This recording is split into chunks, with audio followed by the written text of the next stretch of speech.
Hello everyone. Today I'm going to sketch a portrait of Robert Downey Jr. You all may know him as Tony Stark or the Iron Man. This is a very detailed portrait, so let's get started. Firstly, I'm working on the hair. I'm creating a base layer with a 2B pencil, working with a gentle pressure on the pencil. After creating a first layer, the second step is to blend. I want extra smooth effects and I don't want any white patches left behind, so I'm using my chalk powder to blend it again. One more benefit of the chalk powder is that it blends with the graphite very well, and it also reduces the shine of the graphite and make it dark and dull, not bright and shiny. I'm again using 2B pencil and working with the details. I'm creating the flow of hair and now blending the layer. Now working with the same procedure to cover all the hair. The one and only important thing is to observe the reference image. If you are working with a reference image, observe it carefully, in which direction the hair are flowing, and then try to copy those details into your drawing. As you can see in this video, I have created a rough sketch, so it will help me to shade the hair more properly and accurately. Don't forget to blend after each layer. It is extremely important if you are working with a realistic piece of art. You are going to work in realism. Now I have used the 4B pencil to create some depth and details into the drawing, and then use the Mono 0 eraser to create highlights. Mostly highlights are done as a final step, but in this drawing I'm using it in the process because they were giving me a temporary idea where I have to create the darker areas and darker depth, so it may look 3D. As you can see, the hair are completed and now I'm working on the face. Firstly, I'm creating a base layer with the B pencil, not HB, not F pencil, but the B pencil, because here the skin tone is a little darker. I'm using chalk powder for further shading. Now just focus on the way how I am applying the chalk powder and how I am shading this particular area forehead. Now I have used a pencil also where I need a little darker tones, using blending stem to create little details, blended details, not a sharp one. Just focus carefully on how I am applying each and every layer and what is the movement of my hand. I'm trying to blend every detail very smoothly. As you can see, I'm creating little highlights with the needed eraser. Working on the eyebrows now. Firstly creating a base layer and then blending. First base layer and the first blending of the biggest layer is a crucial and initial step of every part. Now working with the details, and I'm using the 4B pencil.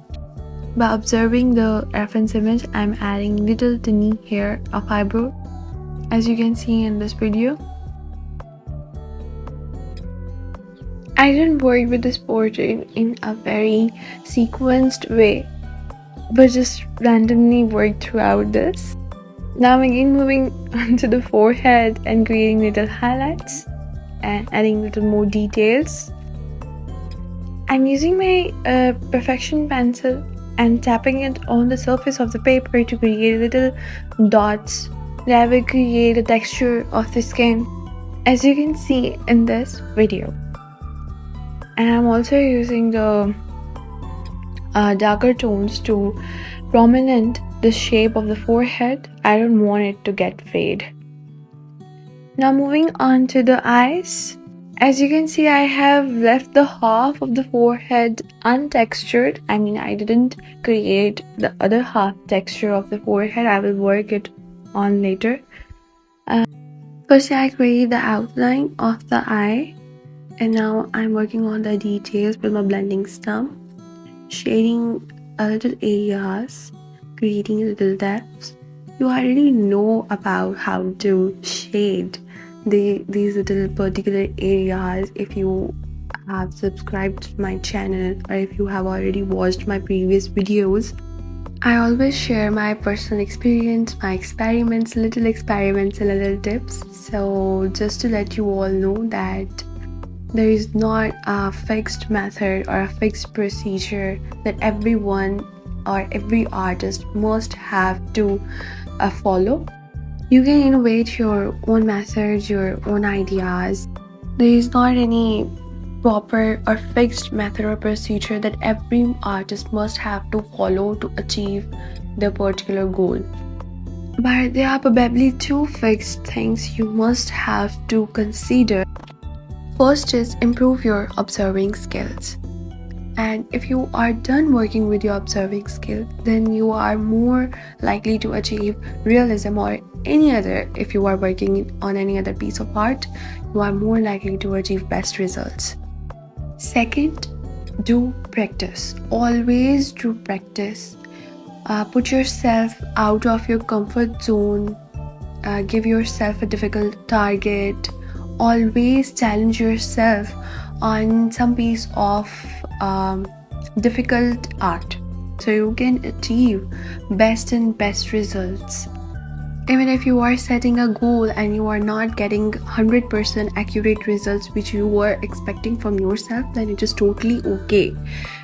Just compare your present artwork with your previous artwork and you will ultimately notice a huge difference between both.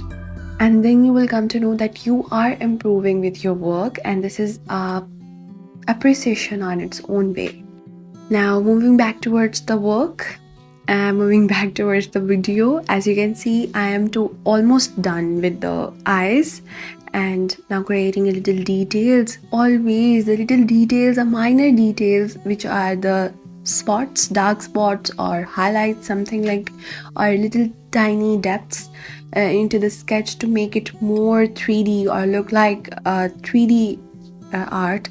So just now again moving towards the forehead, so just tapping my perfection pencil onto the surface of the paper to extract excess of graphite and form a beautiful texture on the forehead. You can clearly observe it will ultimately create some texture of pose. Skin texture is a very complicated texture. Of all the textures, there are sometimes curvy lines, folds, dots, pores, and unpredictable shine is present on the areas, edges of the pose and all that. So it is quite complicated to achieve such realistic texture of skin. Now working on the cheek side, firstly I'm shading it as a second layer of the skin just to prominent the shape and folds of the skin that are present on the area. Ending some, I am creating the wrinkles which are present on his face. I'm sorry if I'm saying wrinkles, but this is the reality. Now working on the nose and giving it a shape. You can see that where there is a depth of bending, that particular area is darker than the rest, which is lifted. So this is one of the key point, and that where the surface is lifted, that particular area would be lighter than the rest of the area where the surface is downward. So it will help you observe or shade if you are working without a reference image, I guess. Now I have created a shape of the nose and working with the details. Next, cheek.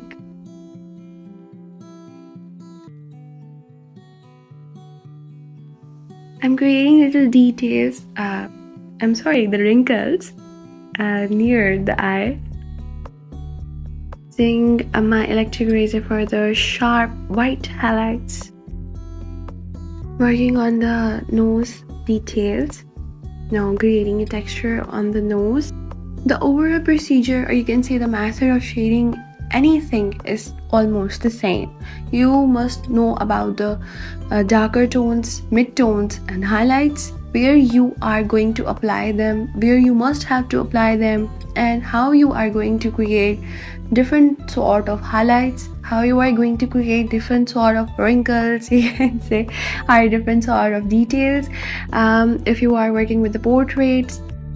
So the overall procedure is almost the same, but the steps may vary. As you can see, when I was working with the hair, I told you that the highlights are almost the final step. But here I am creating highlights before, because they were going to give me a rough sketch or rough idea where I'm going to create the depth, or providing depth to this portrait. The structure of hair. So till now I have created the texture onto the cheeks. What I have done for the little dark spots present on the skin, I have used my blending stump. I tapped it into the charcoal, and then I slowly tap it onto the surface of the skin where I need the darker spots. And now to create the mustache, I have used my art knife, and I created highlights before any step, even before the base layer. This is called the indentation technique to draw hair. I will share a full-fledged detailed video on this technique later on my channel. So if you want to know about the particular technique, please do subscribe my channel so you may be notified about the video. Now till now I'm almost done with this portrait, but not completed yet.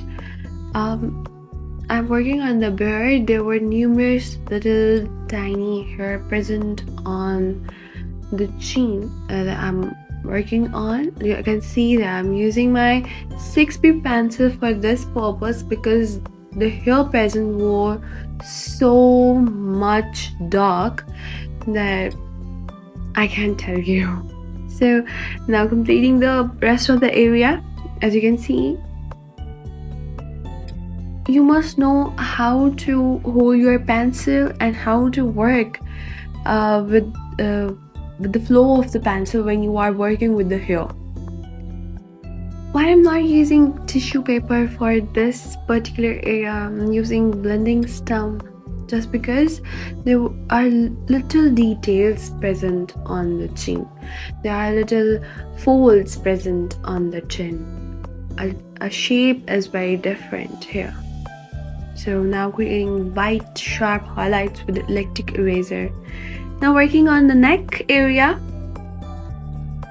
Firstly creating the base layer, and then now adding some depth to the portrait here.